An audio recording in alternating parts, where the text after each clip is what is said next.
Greetings, Patrick here. Welcome to a special matinee edition of Eight Questions with. Glad to be here. Glad to be here. And we are bringing back some very good friends of ours today. And filmmaker and novelist Joe Cornet, uh, Mr. Three-time Mr. Universe, super producer, actor Alexander Nevsky, and the lovely, dynamic Tatiana Neva.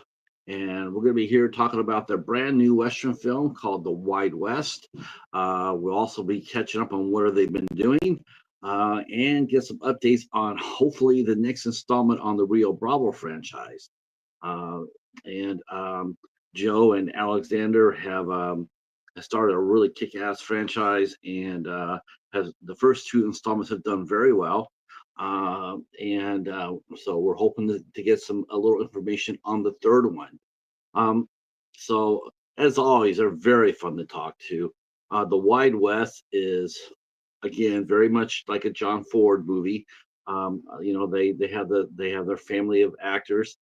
They change hats a little bit in the Wide West, and once again, what makes their movie stand out so differently from what most people can do is that they always base their stories based on real historical events, which I really found rather refreshing. At the end of the movie, right before the credits roll, they tell you about the characters or the story that they based their movie on.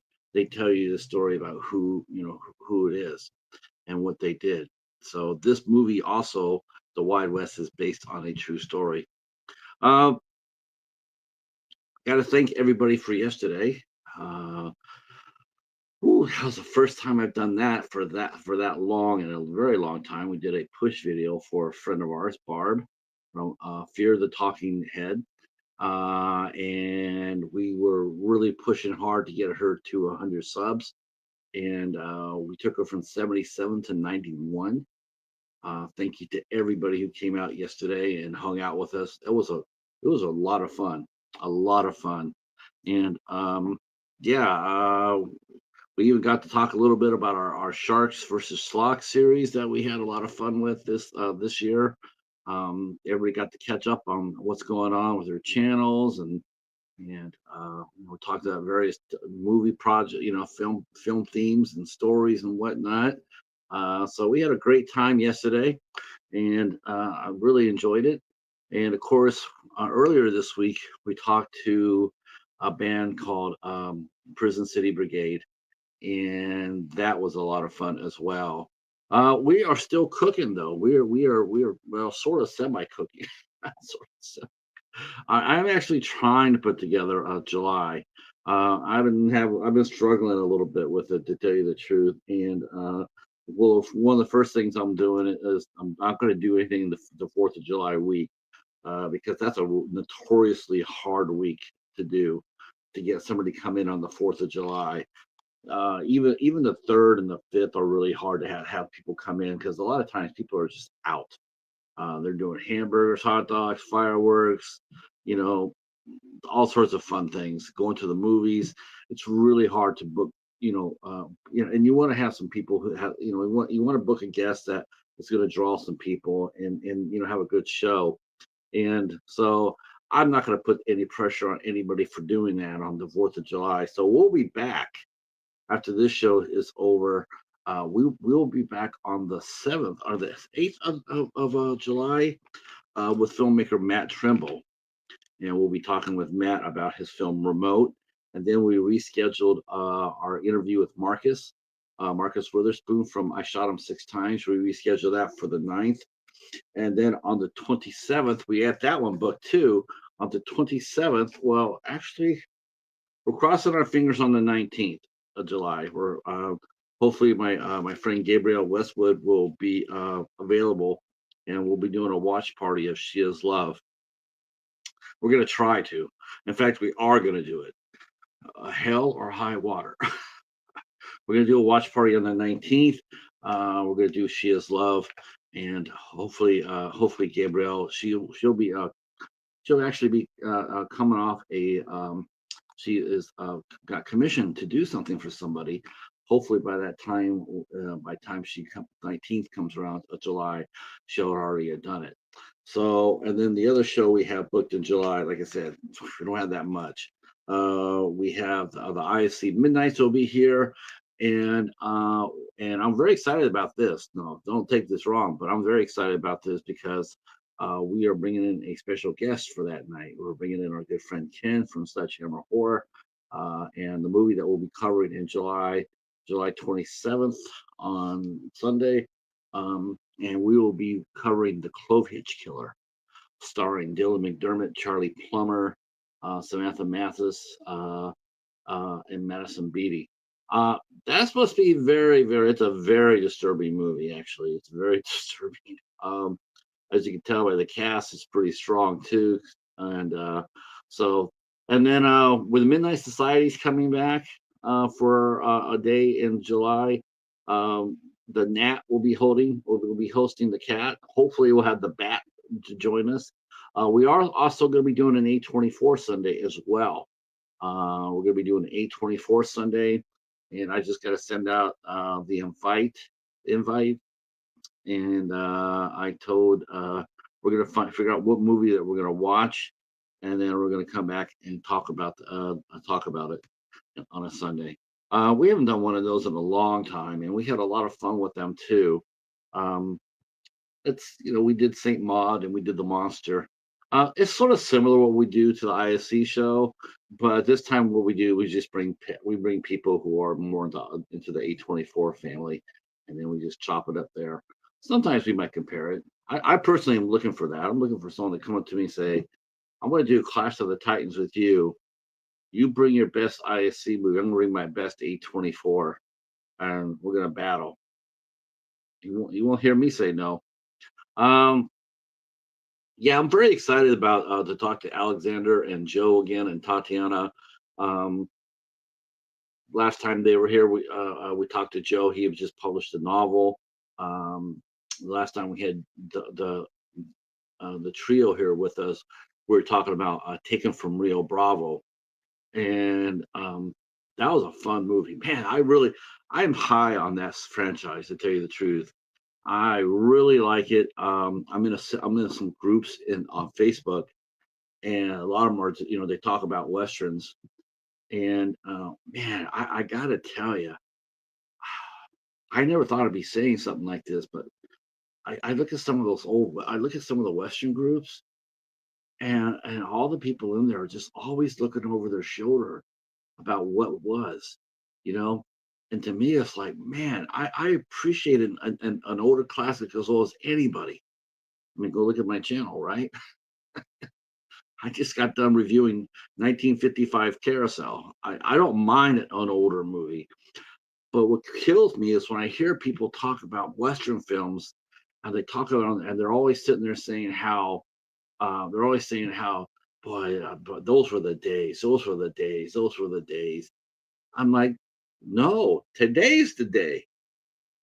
I mean, we're missing out a lot of classic Western cinema. Um, we just got done doing Tom Selleck, Last Stand at Saber River. And when I did my research for that, I found out that TNT, Ted Turner, who loved Western, he actually produced one of my very favorite Westerns, one of my favorite war movies in Gettysburg. He lost a lot of money on that. He lost a lot. He put a lot of his money in it. He lost a lot of his money into it, but he felt it was important enough to make. So he commissioned it. He produced it. Um, he also TNT also produced 27 westerns during the time that they were making films. They made 120 films specifically for TNT, and out of those, 27 were westerns, and uh, they had the highest rankings. They had the highest rankings. Crossfire Trail, Monty Walsh. Monty Walsh was actually the most expensive movie they did on the original movies for TNT. They spent over $12 million on that. That's, I mean, that's unheard of for a made-for-TV movie. I mean, made-for-TV movies have a finite amount of money they can make for the network. When they air it. That's why they're always low budget. Um, if you show it on the, I mean, a lot of times a TV movie, made for TV movie, when it moves into syndication, the price for it goes way down, way down. It's like because you can't show it a lot on network. And a lot of times, well, TNT they could show it a lot. They showed a lot of their movies because they own them. Um, and they weren't like network TVs that that sponsored a whole week of programming. TNT didn't have that at the time. They were running syndicated shows or repeats from popular shows, and then they would put in a original movie. But the cost of it for Monty Bosch was even more than a network TV movie, for the most part. Uh, hey, Anthony. Hey, Michelle. How are you? How are you? Um, my point is, I see all these folks. They're always looking over their shoulders to some of the older classics, and like I just want to sit there. And I posted today, and I've been saying this. It's like like Joe and Alexander, they have busted their ass in making the Western stay relevant, stay important, by producing original stories, good old fashioned gunfights, handsome dudes, beautiful ladies. Gotta say that. The doorbell has rang. I don't know who this is, but we're gonna go see who it is. See who got here first. Here we go. Ah, Surprise. Sheriff Kelly. How are you? All right. Good, my friend. I was just talking you guys up, of course. I appreciate it. Thank you very much, Yeah. Patrick. Always great to be on with you. Man, no kidding. I'm really looking forward to this. It's funny, of course, when Alexander gets here, I'm going to say this, but as soon as the first scene of the Wild West had me so much joy in it. Oh, Because thank you. yeah, yes, because I'm going like, I wonder if he did this on purpose, for the movie. Because I cannot be the only one that notices this. But then here you go have Alexander come up on a horse. That it's like, it should be the other way around. He comes in there, he's on the horse. He just like, how's that happen? He looks so big, and it cracks me up. Well, he won't mind if I say this, but the problem is finding him a horse. You got to find a really big horse, and really big horses are sometimes tough to find. But I still say you should go with a Clydesdale. years ago, before I started riding the horse that I have now, I used to ride a Clydesdale. There was a riding group out near Malibu, California, and I would go out there once or twice a week, and they had two Clydesdales, and I got on these things, and they were like riding your living room sofa. I mean, they had a lot of shock absorption. They were huge. The girth of their torso is just right. It was quite the ride. I'm sure though. I'm sure they probably still look somewhat smaller with Alexander on there. Everything I just does. I just love that first scene. It just made me smile and going like, what if this is going to happen for all their westerns? The first, because John Wayne had that too, right? And a lot of his older westerns, the later westerns, they would always have like a 5 or 6 minute introduction piece for him. And to me, it's like, wow, that would be the cool thing. For every time Alexander's comes on, the first thing you do him come in there on his horse, because it's such a signature move. So I saw it, and I was smiling. I was like, this is making me very happy. I'm curious. I cannot wait to sink my teeth into this movie a little bit. It was definitely different for you guys this time around. Yes. Yeah.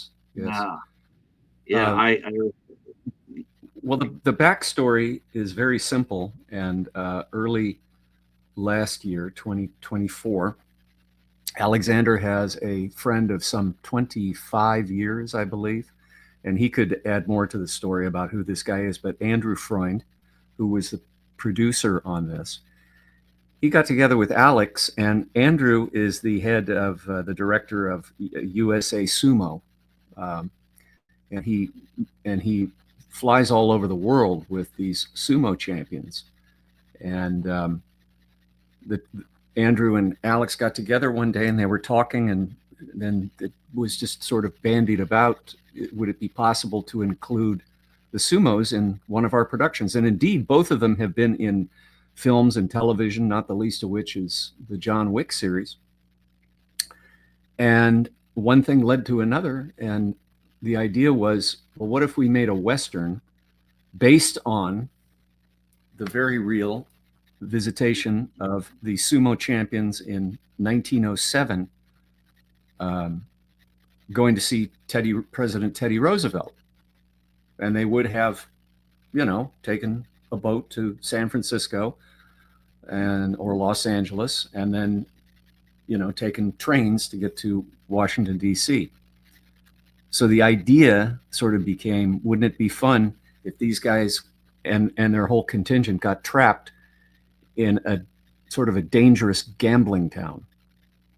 Now, in 1907, we're a bit out of the box from what we normally do, 1870s, 1880s. Certainly that's the period I have concentrated on in my Westerns. But I thought it was an interesting period, because now when you push it to 1907, you're in the territory of the Professionals with Lee Marvin, or certainly the Wild Bunch with Bill Holden and Robert Ryan. So you have interesting different weapons and all kinds of things you could play with. And there was, the West had calmed down by then, but there were still a lot of bad dudes. Already talking. How are you doing, guys? Hey. Good morning. How are you? I just got the feeling I got caught with my hand in the cookie jar. I know. Alexander, Tatiana, how are you? Good. How are you, Joe? Good to see you. Hello. It's good to see you. Hi, Pat. Hi, guys. Great to see you. Yeah, we were just talking about the setting of the film. I've been pretty much telling basically anybody who'll listen to me, I was talking about how a lot of people are looking, at the old old Western series. In fact, there's a new channel coming out called West, and on it they're going to play all the old classic TV series, right? And my thing was that, I'm in a lot of groups, Western groups, and one thing I noticed that a lot of people talk about how, about all the old series, they don't make them like that anymore, and I'm like, yeah, but they do make them like that now. You just have to get off your ass and go look and go look. It's not just, it's not like the Western died with John Wayne at all. It's, as much as it wants to, there are creators such as yourself, Joe, Tatiana, your whole crew. You guys have inspired a lot of people to keep the Western alive. And in fact, a friend of mine had a gentleman, one of the actors from Cynthia's movie, and I was watching that interview, and I said that right there. I says, Joe and Al, and I asked him if he had ever met you guys. He knew who you were, and then I said, you two, encouraged her, inspired her to do her movie, and he says, I heard that. I heard that. That's true. And yeah, that's absolutely, it's like they're out there. You just have to go out there and put a little bit of work into it to find some really good modern Westerns. Exactly. And I think Joe definitely encouraged Cynthia Rothrock, because it was his idea to use her and take it from Rio Bravo. Right. And I mean, all those choreography we had, all those martial arts we had, of course, I'm sure. I mean, she's amazing, but I'm sure she got that idea when she was making I'll Take It from Rio Bravo. There's no questions. And she did a great job. Congratulations to her, for sure. Right, Joe? Sure. Absolutely. For sure. I was telling Joe that, from now on, we're thinking about giving you a signature for every, the first time we ever see your characters in these movies. the very first time we see you, it has to be on a horse every time, because that is like the best thing ever. Here, let me give another compliment to Joe, because the beginning of the Wild West, actually, it was written the different way. But if you remember Joe's original film, very first one, Prayer for the Damned, there's an amazing iconic shots of him going into town, you know, and of course he's wounded and whatever, but it's him going into town on the horse. So I asked him, Joe, can we please give me that moment in the Wild West? And of course, I hopefully I'm not wounded, but can I just enter it on a horse? And Joe did it, and he even did it in slow motion, because as you saw in the Wild West, now I'm entering town in slow motion. So I mean, it's a huge fun. I mean, I had a big smile on my face for the first shot. I was like, this is awesome. This is amazing. I just think, it's an interesting film. Like I said, it's different for you guys. You guys shifted some pieces around, and you know, used some tricks. I mean, was this movie? Was this been? I mean, it's gonna be funny to ask you right off the bat, but was this movie the most difficult that you guys have made together? Joe, please start and we finish. Well, Alex, I was telling Patrick right as you were logging in the origins of how this story came about, and I told the whole story about you going back some 25 years with Andrew, and how you and Andrew kind of concocted this tale based on a true incident, and I related that, and based on the idea of, wouldn't it be interesting to put these sumo champions in this context? And they had, of course, been on television and in films, including the John Wick series. So wouldn't it be interesting to see what would happen to put them in this? And since we had already done 2 films featuring action greats in a Western, or spaghetti Western, if you will, context, this at first it seemed impossible. How could we do this? But then I got it. Alexander got it. Craig Hammond wrote the screenplay, and then I really got it. And was it difficult? Well, it was difficult just because all films are difficult. There's no easy movie making. This one was interesting and challenging to me because it was the first time I ever had to direct, and Alex did too, with the fight sequences, through an interpreter, if you will, because he and I don't speak Japanese, and the sumos don't speak English or Russian. So we actually worked through an interpreter, and that was kind of interesting.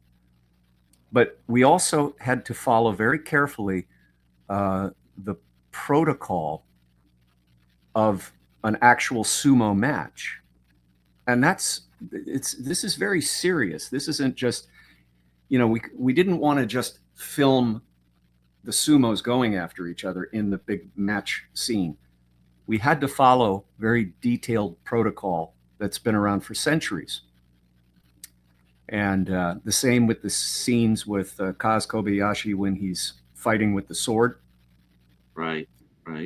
So I think, you know, all of our movies are very choreographed in the action sequences in advance, but I think this one maybe a bit more so. What do you say, Alexander?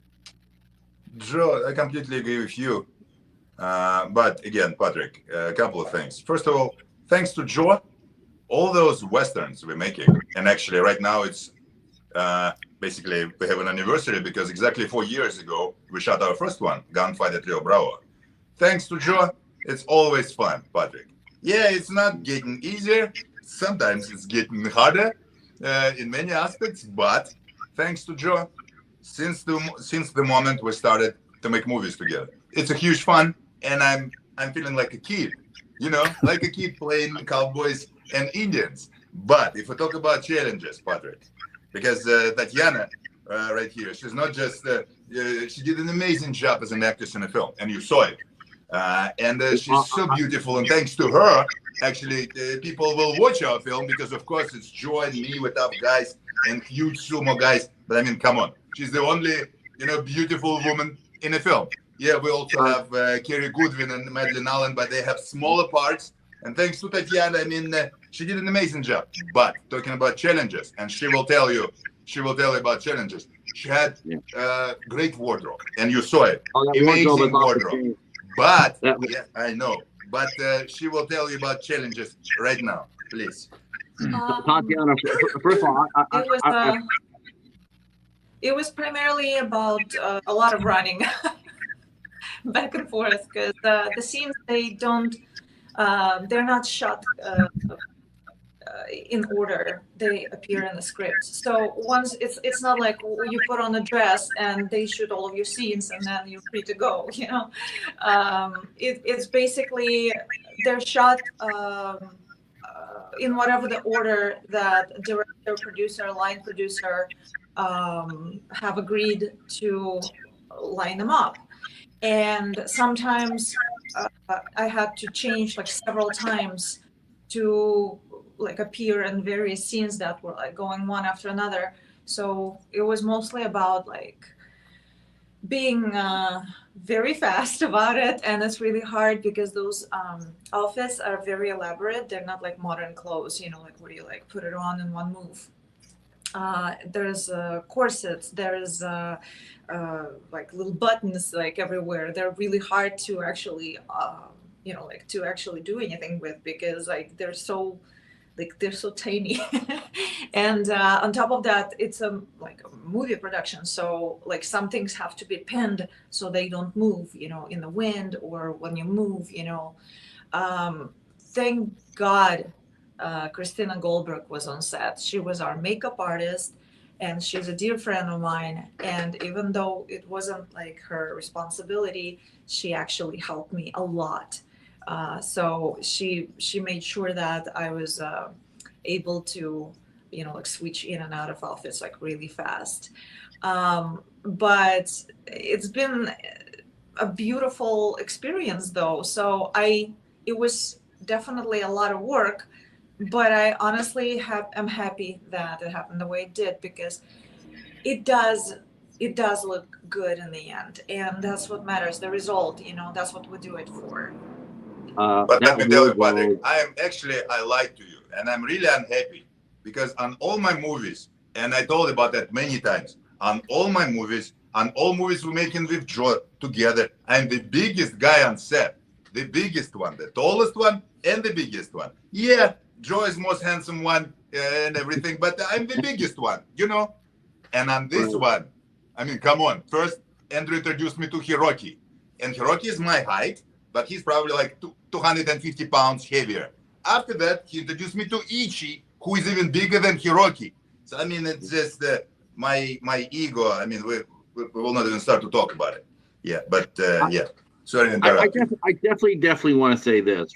Because I've been saying, as soon as I knew we were going to talk, because I said, in fact, that's one of the reasons why I got in touch right away. I says, oh my God, we got to talk about this.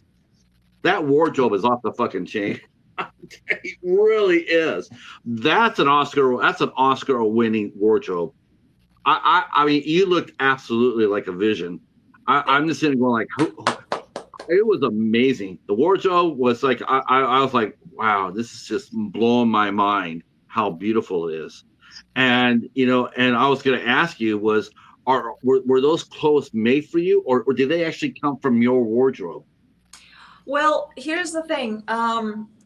They had a really amazing costumer, wardrobe stylist on the production. But we were in such a crunch and there were so many characters that needed to be taken care of that, being a former stylist myself, I ordered, hey, like, why don't I put some ideas together and show it to you guys, because I know my character better than anybody at this point. I read the script a bunch of times. I took all my notes. I did my study. I counted days, nights, wardrobe changes, like I know it from like A to Z. And I believe I am capable of doing this, like part of work to kind of offload some of the work from the wardrobe stylist. And if the wardrobe stylist doesn't like anything, we will just, like change it, So there was like literally nothing to lose. And I didn't mind doing that because in my preparations, like I had time to allocate to searching for outfits and putting it together. So everything I was wearing in the movie, I put together myself.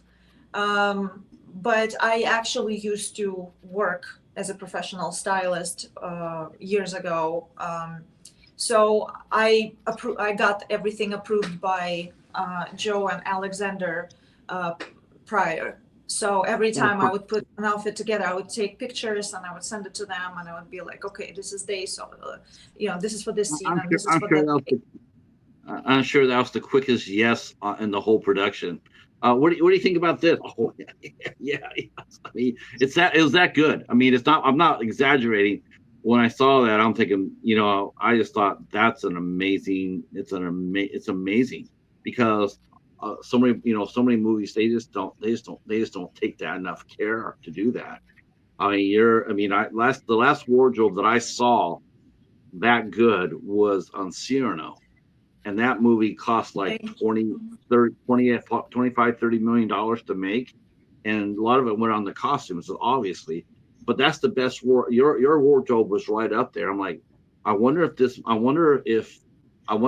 you will win some awards for the wardrobe, because it was that good in a movie like this. It just stood out. That would be wild. It really is. I mean, it just it's just wonderful. And and I just kept on thinking, I'm going like, man, I just can't wait for the next Rio Bravo, because I wanted to see what she was going to be, wearing next. As well as your acting ability. Alexander, you're right. She did a great job. Carrie was hilarious. I love Joe and Carrie in the movie. I loved you guys so much. I was so happy at the end. The ending made me happy too. It really did. Joe, can you please tell this story about our special screening? Because basically he's the bad guy. I mean, come on, Joe, please. I'll try to tell this without spoiler alerts. This movie has kind of a twist to it at the end, right, Patrick? Okay. Mm-hmm. So, and I'm not going to give any of this away, but something, as you watch it, you're going, there's an undercurrent in here. There's something else at play here. And then when it pops, it's like, oh my God. And so that's what makes that whole part of the denouement kind of interesting. And when we screened it several weeks ago, we had about at least 200 people. And,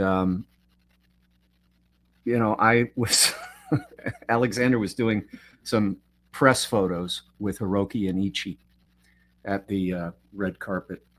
And I was standing off to the side, and this woman comes up to me and says, oh my God, what a hoot. I love this. What a wild ride. And I thanked her very much, and her daughter's taking pictures. I said, well, let's get a proper picture. And then her daughter wants a picture. And then, I hope I'm not going to give away too much here, Alex, but then her father steps in and says, can I say it? Can I give it away? Okay, says, I'm so glad you didn't die. And Patrick just said it too. Patrick just said it. I mean, I was so happy. He hugged me, and I'm like, wow, okay. And then a bunch of other people, and then we went up and took some more pictures, all of us together. But I kept getting great reaction that night from the twists and turns of the story that Craig wrote. And so I find that very interesting, because, when you do one of these, you're never quite sure what the audience reaction is going to be. And I'm pleased to say that the audience reaction to this universally seems to be fantastic. And they get it for what it is, because it's supposed to be this wild fantastic ride. You know, this is Yeah. we're not doing Horizon. We're doing the wildest thing you have ever seen, perhaps, in Well, you know, this genre. people are, you know, they're used to seeing you and Alexander, you know, as allies, and Carrie as well. So to have you guys come and have that twist at the end, not only you but her. I mean, you know, it just wouldn't seem right to see you guys in a final face-off, because you're going there yourself, because you not only you're seeing, you know, you're seeing Jarrett and uh, Lolly. and you expect, and you know, you see them facing off, and you're going like, I really don't want to, you know, I'm sort of like, I don't know, do I want to see that, because you identify with the other characters, because you know, for the so I thought the end of it really played well, and, you That's know, good. and it had a nice slice of you know, light comedy in it, and it was just, you know, it was a really good ending. I really appreciated the ending. Now I did notice one thing, and this is the first time I've seen this. So, and I hope I don't mean to you know, disrespect anybody at all here, but it seemed to me like there was a little bit less money to go around. That's why I asked you before, this was your most difficult movie. It did seem like the money. I mean, every penny was on the screen, but it seemed to me that there was just a. It didn't seem had the same budget as before. Was that by design? Was the movie designed to be a fast tale or a drawn out one? Patrick, you know, no, I understand your question. You know, when you're making an independent movie, it doesn't matter if you make it for $10 million, what I spent for Maximum Impact, which Andrzej Bartkowiak directed, or $500,000 or $900,000. It doesn't matter, because it's never enough, Patrick. It's never enough, because you always want to make it bigger. You always want to have more time. You always want to have more people or more action or whatever. Here, that's funny you mention it, because a lot of reviewers actually they said that this Western is very ambitious and much bigger compared to the previous Westerns me and Joe made. You probably had that feeling because right now we have more characters, and it's not your usual Rio Bravo movie. So it's me and Joe and, you know, and dozens of bad guys we killing and all that. It was just structured differently. So budget, no, it wasn't smaller or something. But don't forget that to bring 2 stars from Japan, Patrick, to bring 2 stars, it's not cheap at all. And just put them all there, because Hiroki, he just finished John Wick 4 when we started to talk about the movie. Ichi just shot Ballerina with Ana de Armas, and they both huge stars in Japan because of the sumo, and also because of movies they started to make. So again, going back to the money, I just still hope that, you know, audience will be entertained, and all your audience out there, Patrick, all those people who just dream about making movies, they will just push harder. They will push harder, because there will never be like a perfect moment, enough money, enough whatever. No, they have to do it now. They have to do it when they have any chance to do it. That's my honest opinion about that. Yeah, I mean, like I said, you know, I was just observing, and you know, and I just, you know, I was wondering about that. I was wondering, like, because it, you know, and where did you guys shoot the film? Did you guys shoot that in Arizona or California? Oh no, we shot it in California. Please, Joe. We shot it at my old stomping grounds, White Horse Ranch, outside of Yucca Valley, Landers, California. And I've shot 1, 2, 3. This is my 4th movie I've shot out there. And I think that town in particular brings a unique vibe to any movie you shoot out there, because there's something about the texture of those buildings, the look and the interiors. I mean, they're all great. Gammon's Gulch is great. Mescal is great in Arizona. This has a particularly unique and look that pops on film immediately. And you're drawn into the story. The town itself becomes not just merely a location, but a character in itself. Yeah, I agree with that. Yeah, the town looked great. Mm-hmm. Did you have to, because of both the sumos and for Tatiana's sake as well, did you have to break up the shooting like in the morning and toward the late afternoon to offset the heat? Because I can't imagine going out there and acting in those clothes that Tatiana wore. I can't imagine doing a shot like that at 1 o'clock in the afternoon with 90-degree heat. You cannot imagine it, but Tatiana lived it, so please tell it. Well, we got lucky with the weather only for a few days out of the entire shooting schedule. The rest of the time, it was either incredibly hot or cold and windy. And the weather was a challenge most of the time. But we were blessed with a really good team of people. Nobody complained. Everybody was toughing it out and, keeping a positive attitude.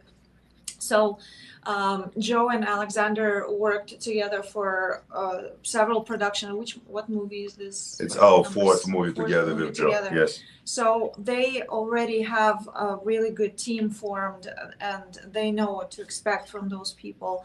And I have to say that everybody we worked with was so stoic about everything, about the conditions.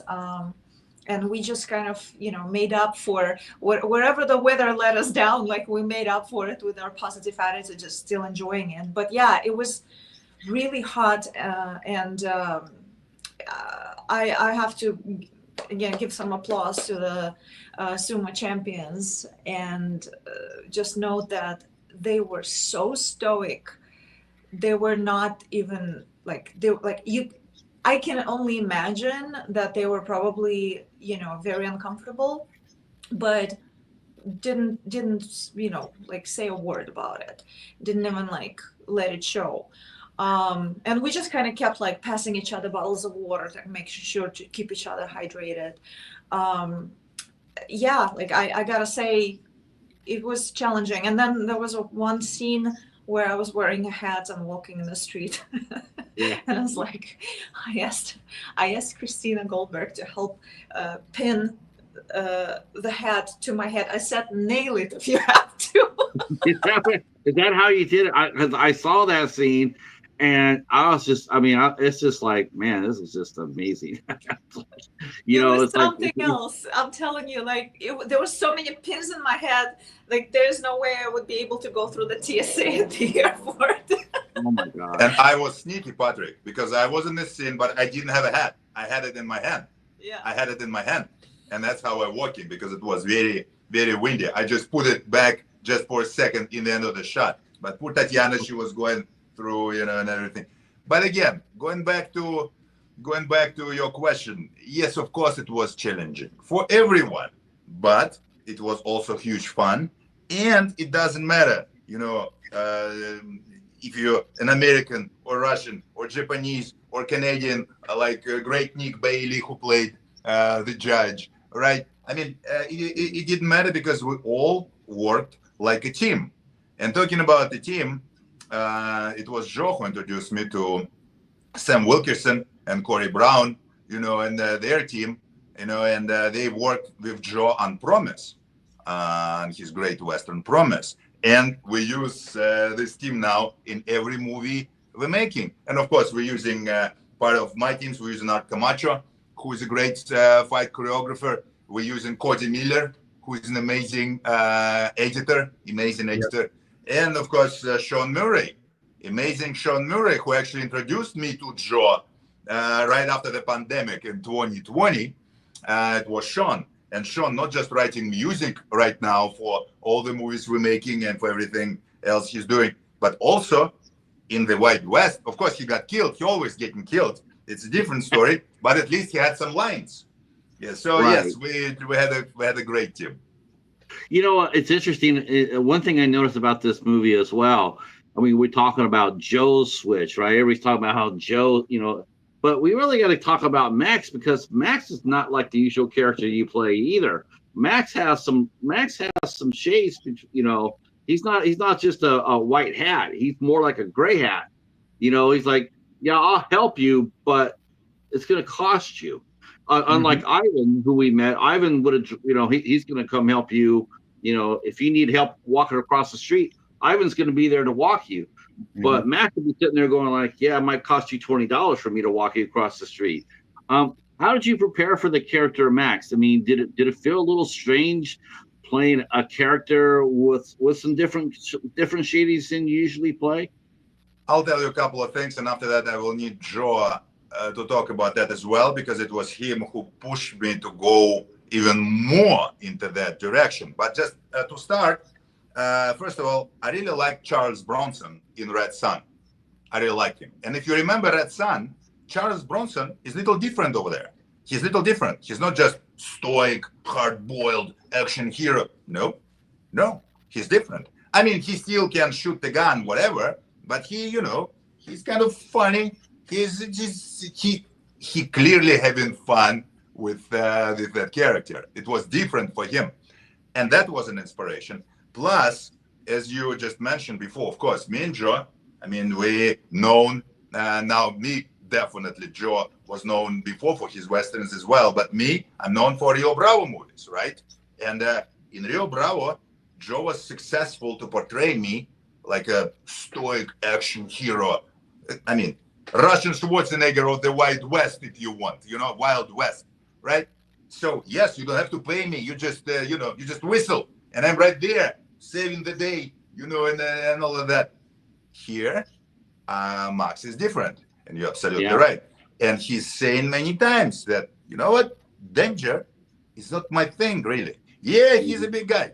Yeah, he knows how to fight a little bit. Yes, he knows how to shoot. He has a gun, but he's clearly having fun with his life. He doesn't want to risk his life.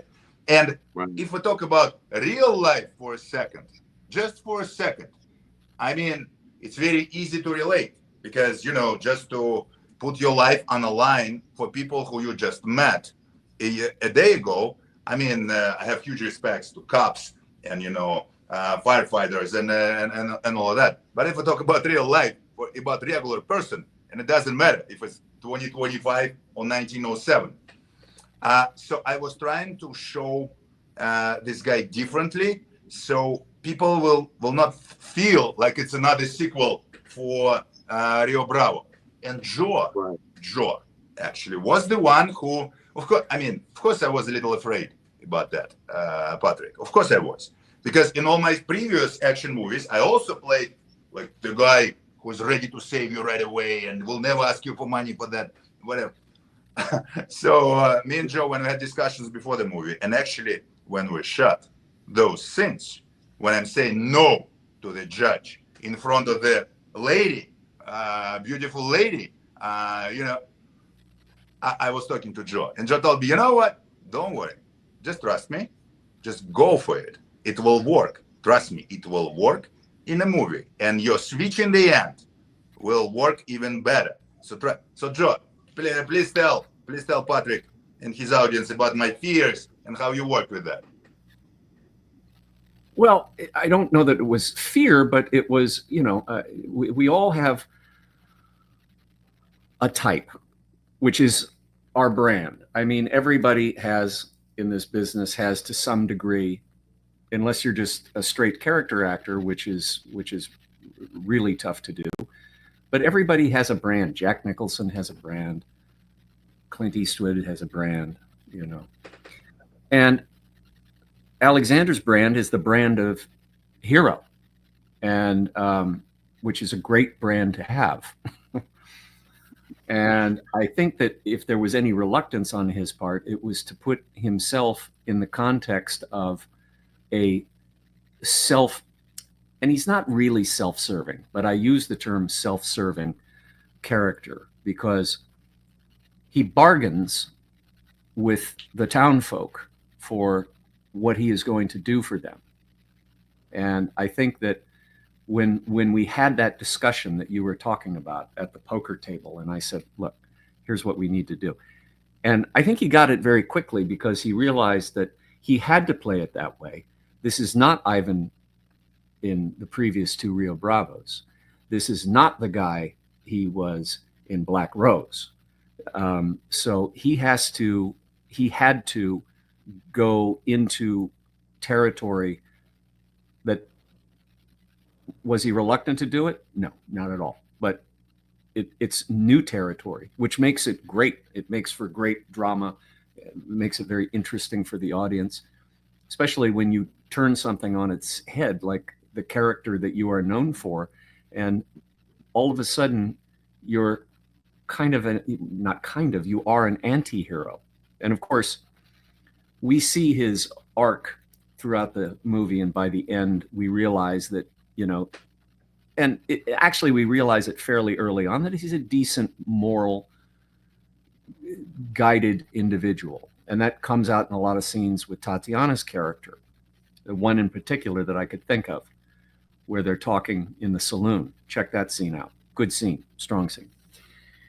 And it's as simple as that. So I think as an actor, I think Alex knew that I'm going to have to take this to this level, and that's what we did. It must have felt really good, though, Alexander. I mean, first of all, you trust Joe as a director, and he's your friend, so he has nothing but, he's looking out for you. He's not going to do anything at all to, and so it must have felt pretty cool, though, to play a little bit. And you're right, he wasn't like a mercenary. He used that more as a like the bargaining chip. Like, listen, if I sit there and say I'll do this for you for $500, it's not because you want him to give you $500. It's because he can't give you $500 and he's got to leave you alone. That's how I looked at Max. I didn't see Max as being so a hard ass that was going to take the money. He just threw that money that, he just wanted to see how much it would take for them to sort of leave you alone while you play cards. So, I mean, but it was still an interesting twist on the character. And thank you for saying all of that, Patrick. And again, Joe helped tremendously, but I should also credit Tatiana and Nick Bailey, because they're also in those scenes with me, right? And actually, Nick was trying to push me as an actor, because Nick is a great actor who had huge background in theater and all of that.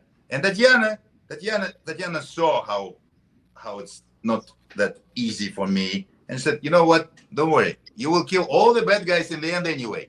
Don't worry. Just don't worry. Almost all of them. Exactly. All of them. Not all of them, but we're not considering Joe the bad guy. He is just a leader. He is a leader. The other thing too, not only did I like the idea of you playing, like the anti-hero, but I also loved your interaction with Tatiana, because though while you guys are acting, Max and Sybil, you can see the real life chemistry between you two, and that comes right off the screen. If maybe because some people know you two are a couple. So I mean, when you see acting upon each other with the lines that you say and the emotion that you show, you can see it's not acting. You can actually see it's truly coming from the heart.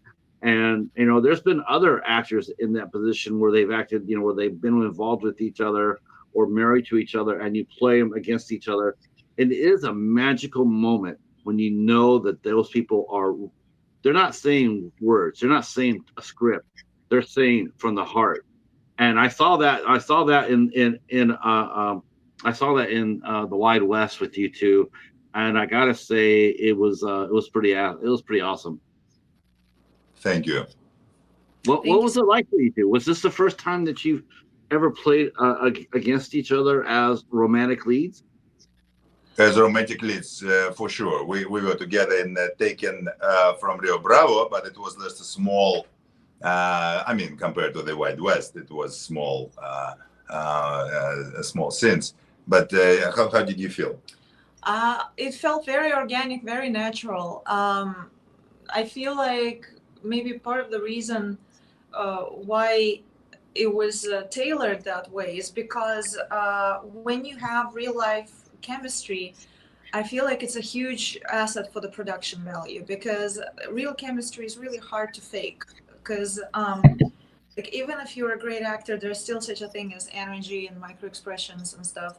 And I personally avoid playing love interests in projects as an actress outside of this production. So it was interesting for me to, like, to venture in that direction. Actually, me, I'm sorry to interrupt you. I'm also avoiding playing love interests in my productions. Yeah, that's basically it's the first time. Yeah, sorry I interrupted you. But when the relationship is already there and the chemistry is already there, I feel like if you got it, flaunt it. Yeah. Use it. And not only that, but and also you look so damn good in there. It's like, of course he's going to be attracted to you. And as far as taking for Rio Bravo, we know Ellen's a bounty hunter, but that's all we know. We don't know anything about her character. I can't really say that you guys are playing off each other in that, because we didn't get to know Ellen long enough, which I'm sure that screenwriter Joe Cornet is fixing as we speak. Because we know we're going to be talking a little bit about that too. I definitely want to catch up on the Rio Bravo. I know there's going to be another one, and yes. I have been beating the drums for it already. Thank you. I cannot wait. Thank you. So, well, how about you, Joe? You also are in that. You also, as a director and actor, you've played off against your real life partner. Are those hard scenes to direct because of the emotions involved, because the two actors are close together? Is it harder as a director to direct it, or is it easy because it's so natural? I think it can make it easier, because you have two people that appreciate each other, and so these scenes and these emotions and these depths and so forth are a little bit easier to achieve, as opposed to just doing, say, a love scene with your opposite number in the movie, and you don't really know him or her, and those, I don't know, it depends. Those are tricky scenes to film anyway, whether or not the two characters are involved or not. They're tricky because they reveal a lot, and sometimes actors are very afraid to go to that depth, even if they're together with one another. It's you got to be careful with them. I'll say that they went deep. I mean, like I said, maybe because I know you two are a couple. Maybe because maybe that gives me a biased look at it. But at the same time, it's like when I did watch it, it was very enjoyable, and it was very cool, and you're very happy to see. And you and Carrie as well, Joe, when you two at the end there, I'm like, yeah, of course, makes absolute sense for, because, everybody's going to get their just desserts. And, but yeah, I was wondering about that. It's like, because you see certain couples do love scenes in movies, and it's like, as soon as they say cut, they go their separate corner, Yeah. But, at the same time, it's like, if you're with you have the romantic, you're with your person, and then they say cut, and you tend to stay there in the moment a little bit longer, Unfortunately, it's hard to be that romantic on a set. And the good thing is, Patrick, thank you very much again. Thank you for everything what you said. Yes, because Tatiana, she's beautiful, and she supported us so much. Carrie, she's beautiful and supported us so much. And Madeline and Christina Goldberg, who Tatiana mentioned, great makeup artist Christina, who actually did you see what she basically made out of Lee Dawson? He looked like Teddy Roosevelt. Come on, he really looked like Teddy Roosevelt, and it was Christina who actually who did all that very, very quickly. But my point is, you have to have fun with all of that, Patrick. You have to have fun, because if you do, it's all different. It's all different experience. You don't care about obstacles. You don't care about the weather. You don't care about long days. You don't care about whatever. You're having fun, and you're making another movie. And good thing is, we of course we're all experienced filmmakers, but we still have it. Joe has it. Tatiana has it. I have it. We still have that interesting feeling that basically you like. It's a miracle when movie come together. It's a miracle, Patrick. It's a miracle because to find the money, to find the script, that's one miracle. To shoot the movie from the beginning to an end and have it in a can, that's another miracle. To finish the movie properly with sound, with special effects, with editings, with everything, that's another miracle. To get yourself a distribution, and not just North American distribution, international distribution, that's another miracle. Promote the movie and make sure that people really will really watch your film. That's another miracle. Get money back and start another one, another miracle. And actually, I name you what? I name you 7 miracles or 8 right there. I can break them to 80. My point is, you have to remember how lucky you are, because again, so many people just dream about making films, and we're actually doing it. And great thing is, we all know that. So we're having huge fun. Well, not only you're doing it, but you're doing it very well. I mean, that's what I tell when I'm sitting in the groups and I'm talking about Westerns and I see people and I'm like, man, have you not seen Joe and Alexander's movies? You guys got to get on it. The Rio Bravo franchise is like, honestly, I would match that up against any Western franchise right now, right here. I absolutely love it. I think it's fun and you guys have great casts and you have great action scenes. I mean, it's amazing. I want to talk about the Sumos a little bit because we haven't really talked about them that much, but we got to talk about them a little bit. It's like, how did the idea come about? Who came up with the idea? Was that Andrew that came up with the idea? And was it really hard? Was it hard to write a script around those two? Because you changed it's based on a true story. But how did you get to the story that you showed in the Wild West? How did you come up with 2 wrestlers instead of just one? Again, Andrew is my long time friend, and he helped me a lot when I just moved into the United States in 1999. So I know him for a long time. And I had a dream to make movies, and Andrew had a dream to promote sumo because already then he was like a big fan of Japanese culture, of sumo sport. So quickly to January of 2024, we met for breakfast because we meet not that often as before, but we still like each other and support each other and respect each other. We're still great friends. So we met for breakfast, and I brought the DVD of Gunfight at Rio Bravo, which was already released. I brought it to him as a gift because he's always following my career. He already watched it on Prime. He just wanted me to sign him DVD because he has collections of my films for his wife, to show his mother. So I brought Gunfight, and we started to talk about Westerns. And thanks to Joe, I'm now a huge fan of classics. So I always like John Wayne, but I also watched everything with Clint Eastwood. I watched original 3:10 to Yuma. I watched Red Sun. I have one question for you. Are you a big fan of Paladin? Which one?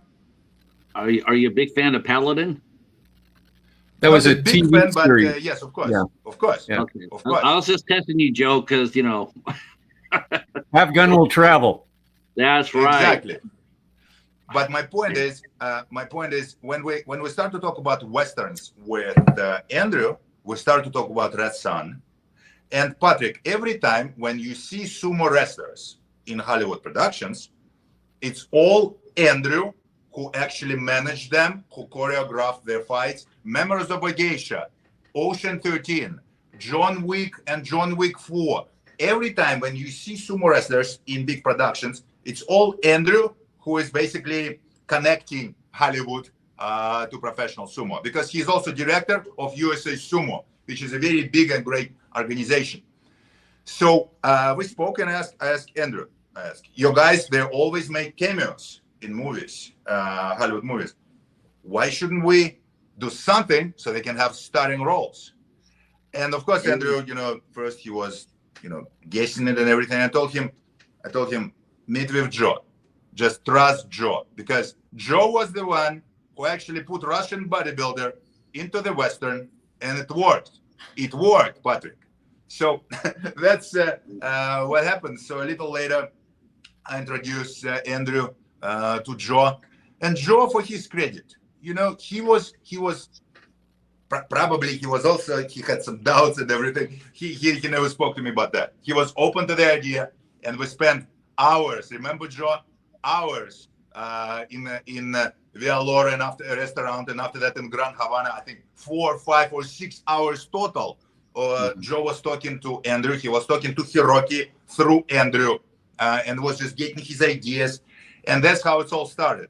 Of course, we have to credit Craig Hammond, great Craig Hammond, who wrote great script, but it was Andrew's idea, Andrew Freund idea, and thanks to him, we got these guys, great guys. And actually, Patrick, right now we're working on release in Japan, so keep your fingers crossed for us, because it will be hopefully big in Japan very soon. So it was that. So I was lucky because Andrew got an idea and Joe supported the idea. It's an ambition, and I just this is actually a true serious question. But was this your biggest craft budget you've ever had to spend on? I mean, talking about no, I mean, I told you, Maximum Impact's budget was almost $10 million. You're talking about westerns? I'm talking about what the Sumo's ate. I mean, those guys are big guys. He's talking about craft services. Yes. Craft services. Yes. That's probably the biggest craft services that you've ever had on any of your movies. Well, it wasn't me who was eating everything. Yes. Honestly, they didn't eat that much on set, and they had, in some cases, their own food prepped for them, by them.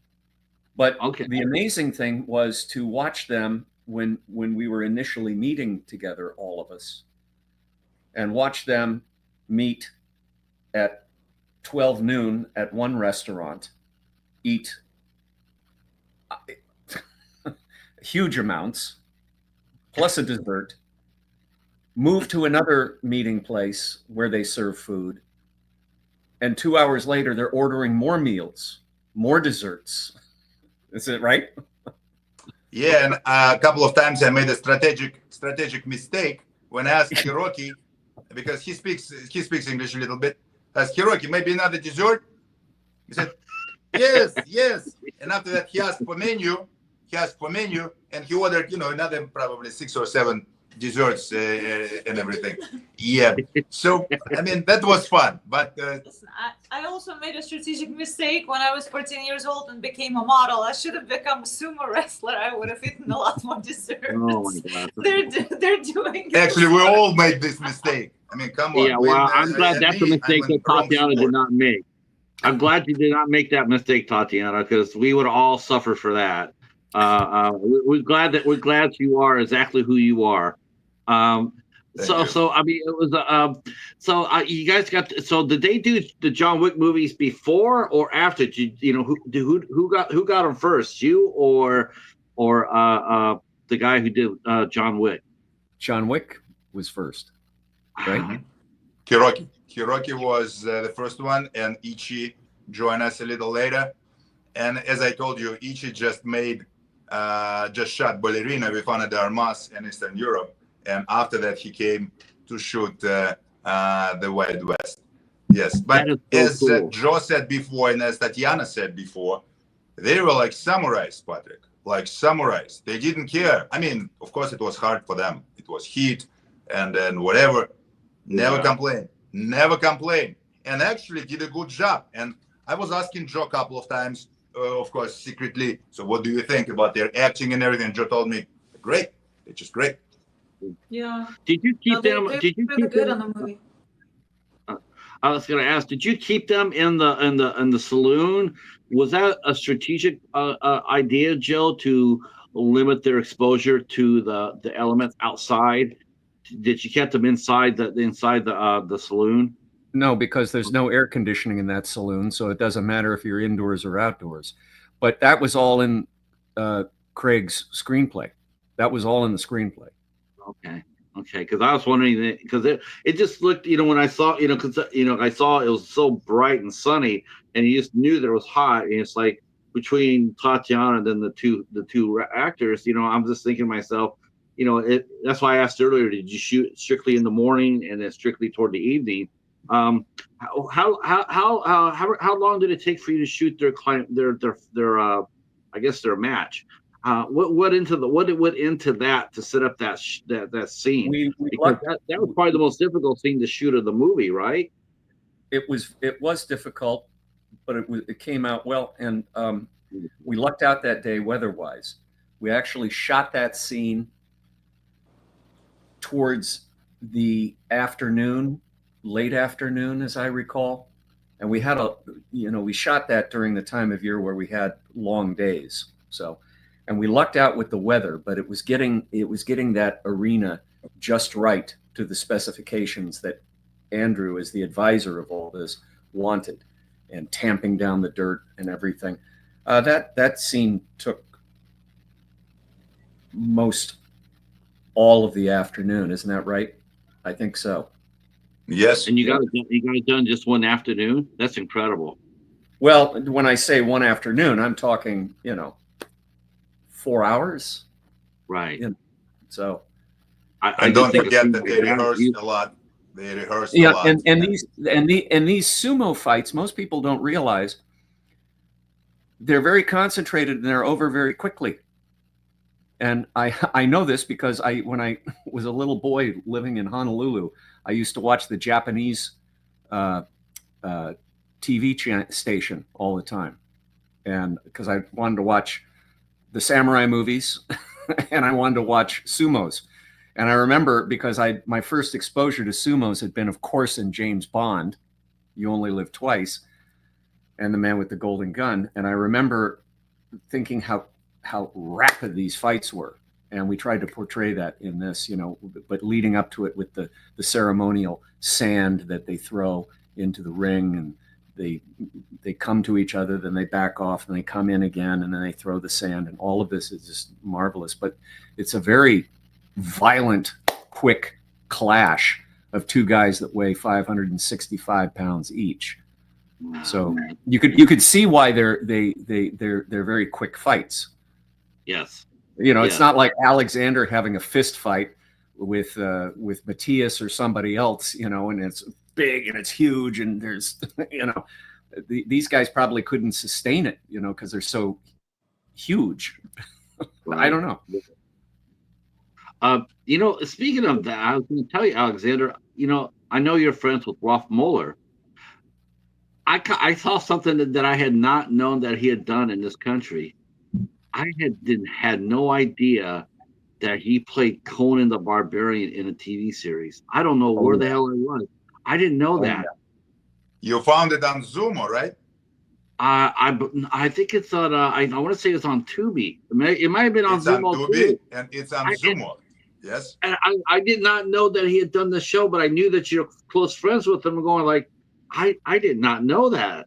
I was like, oh, because I like Ralph. I think he's awesome. I think he's a great actor.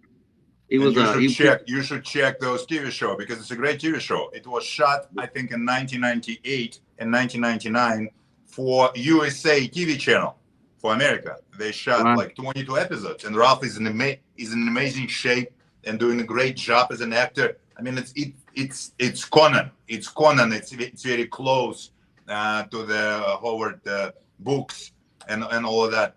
And Ralph also, I mean, he's an amazing role model. He's, I'm so happy to call him my dear friend, and Joe, now friends with Ralph for many years, and Tatiana know and love Ralph as well. It's just Ralph, in my opinion, is also a great example of possibilities, because after Arnold, it was just Ralph who really made it into the movies from bodybuilding. I mean, from becoming Mr. Universe. He made it into the movies. He was great in Gladiator. He was great in Universal Soldiers. He was great in Saga of Vikings for New Line. And also, he was a star of his own TV show in the United States, Conan. So Ralph was always like living proof for me that you can do it. You can do it. And when I met with him personally many years ago, he took me under his wing right away. It was him who introduced me to Arnold, to Stallone. I mean, it's Ralph. And actually, we were just texting to each other, and he'll be back in July, probably before my birthday. So we'll celebrate all together. So yes, you should check Conan if you didn't see it yet. You will have fun with it. Great TV show. I definitely plan on doing that. I definitely will want to do that. We still got 15 minutes, and so I'm going to take my last 15 minutes here, and I want to get some spoilers. I want to know what's going on with the next Rio Bravo movie. Discuss. Let's go. Now, I know last time, I think the first time we talked, you had hoped to have an actor, if I can mention the name. You mentioned Casper. Is that still the plan? Hopefully to have him come on to be your next bad guy, or is that way too early to speculate on? Casper Van Dien is an amazing friend. We had so much fun in Showdown in Manila. So much fun. And again, I introduced him to Joe several years ago. Now he's friends with Joe. And there's a small world because Casper's wife, Jenny Van Dien, she's a very close friend of Tatiana's. And Tatiana actually invited Jenny to our screening of the Wild West. Jenny was in LA. So Jenny represented Van Dien's at the Wild West screening. So let me tell you, hopefully one day, I hope it will be Last Heroes of Rio Bravo or maybe some other movie.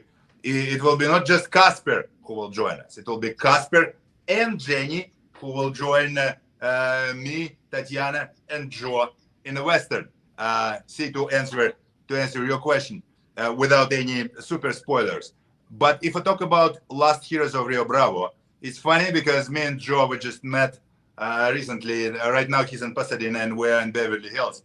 But me and Joe just met this week at Grand Havana Room, our favorite place in Beverly Hills, the only place where you can eat and smoke cigars. It's a private club.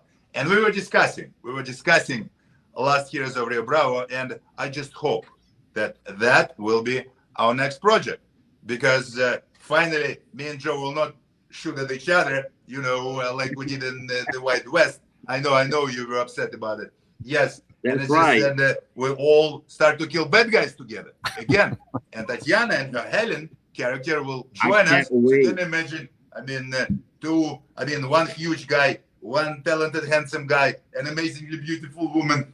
Start to kill bad guys again, all together. Right, That's Joe? Right. It sounds like a plan. It does. It sounds like a plan. Joe? Are you working on the script right now, or are you doing an outline for it? No. We have a script by Craig Hammond, and we have a script. Script is done. It's done. Wow!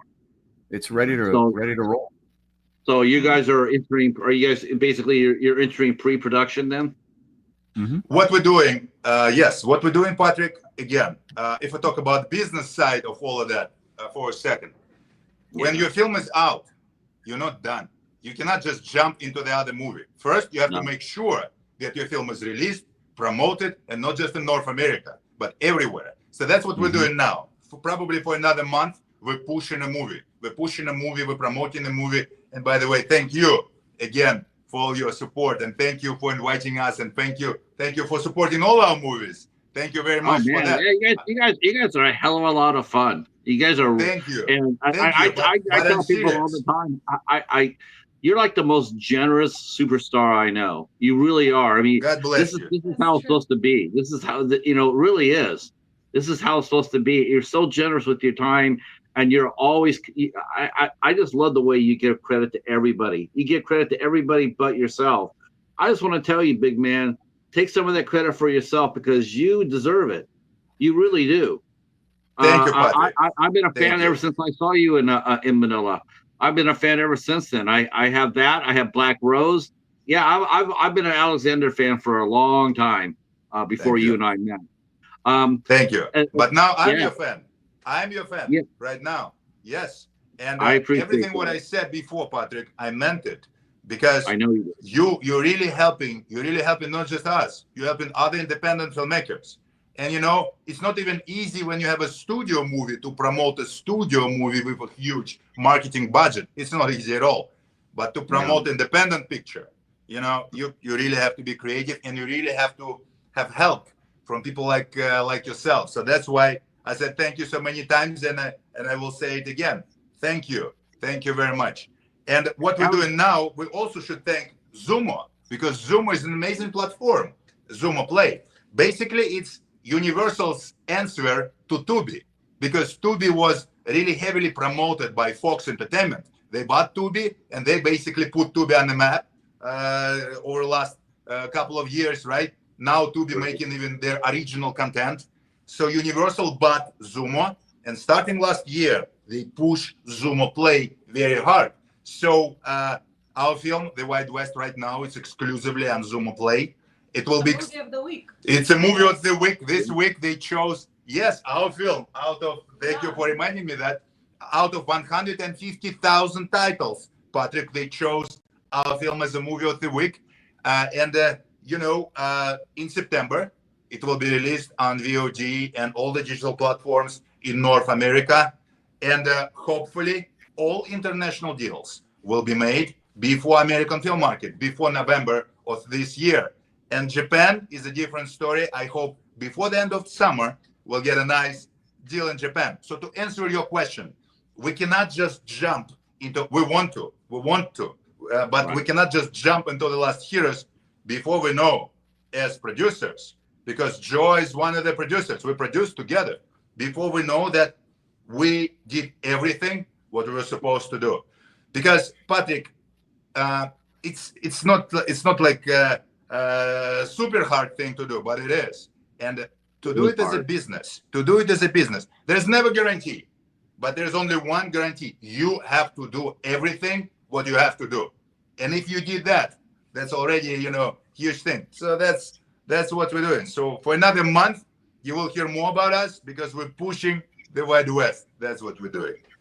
Can I just add yes. I also want to thank XumoPlay for, you know, giving so much highlight our movie so much, because if you open their main page, the homepage, like there's literally several times that you will see the Wild West appear right there, you know, like it's Sumo recommends or something like that. Like there's like several categories that they put it in, and now it's also a movie of the week. And on top of that, I was watching it on Sumo, and they interrupted it for an advertisement of our movie. I was watching our movie on Sumo, and they interrupted it with an ad for that movie. And I was like, oh my God. That is one thing that Sumo has really improved on. They have improved their platform quite a bit, and the commercials are not as plentiful as they were from when I watched Ticket for Rio Bravo.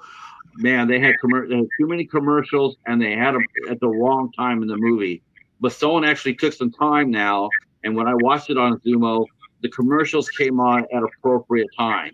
You know, like there was a break in the action, it came on. It wasn't like they took a break in the middle of the action, like with Rio Bravo. Someone's actually, you know, taking care of it. I noticed that. Let me ask you this question. I don't know if this might apply to Joe or not, but I'm going to ask it. Do you find it easier to sell your movies now based on your track record, Alexander? I mean, everybody knows who you are. You know, a world champion 3 times over, bodybuilder. You've done several action movies. When you make a movie, I see more as an international star. You know, does that help with other markets to open up the doors to the other markets with your name attached to the project? Of course it helps.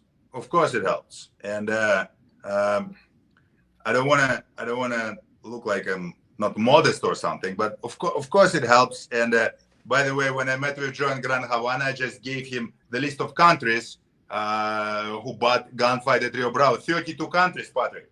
32 countries. It's just what I think. I think it's not enough to have a star or even establish a star or a big budget, or it's not enough. You have to have real talent behind the picture. And if we talk about Westerns, because right now I'm making Westerns and I'm making them with Joe, I should credit him because it was his vision for Rio Bravo, which made Rio Bravo franchise it is now. And with the Wild West, it wasn't easy. I don't know what he was telling you before we joined you, but it wasn't easy for him at all. It wasn't easy for him at all, and I saw that. And actually, he was like a samurai as well because he didn't complain. Yeah, I mean, he was just pushing through.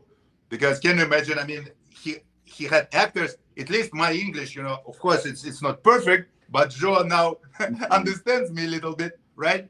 But with them, they didn't speak at all. So he had to work with them through translators and all of that. But going back to your questions, of course, Hiroki and Nishi will help us in Japan. Of course, they will. They will, because everyone knows them. And my reputation in action films will help us because, again, thanks to Joe, in our Westerns, it's not just Westerns we're making. We're making action Westerns, Patrick, because people who watch action films, they will also enjoy our movie. So what I think we should do, maybe because we just still have like a couple of minutes, Joe, you should give a couple of advices to all the aspiring filmmakers who are watching us now. Please, Joe. Stay dedicated, stay vigilant, focused, and remember, it is about a creative process. There's no question about that. But there's more to that. Always, if this is what you want to do, it's a very difficult business. And in order to succeed at it, you have to have an overall business model type of strategy to the very end. I'm not just talking about finishing the production. I'm not just talking about the post-production. I'm not just talking about you have the music now laid down. Now you have the color palette laid down. Now you have the VFX laid down. I'm going beyond that. I'm talking, you have to have very early on not just all of that, but also what are you going to do with it? Who are you going to who is going to distribute it for you? Once it is distributed, what are you going to do about the advertising and the exploitation? How many people like yourself, Patrick, do you want to talk to about your movie?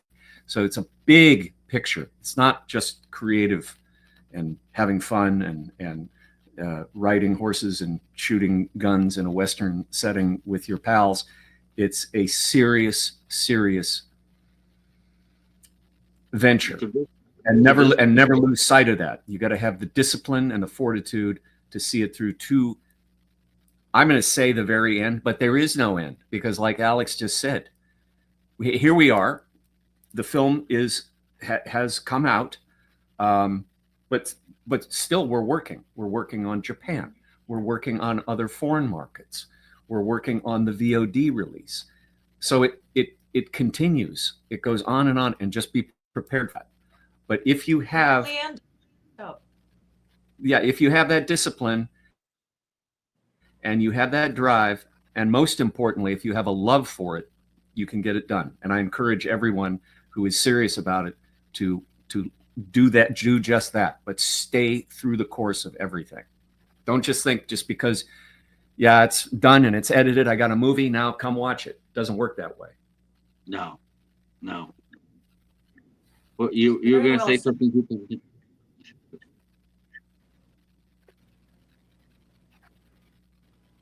So. Oh, I'm sorry.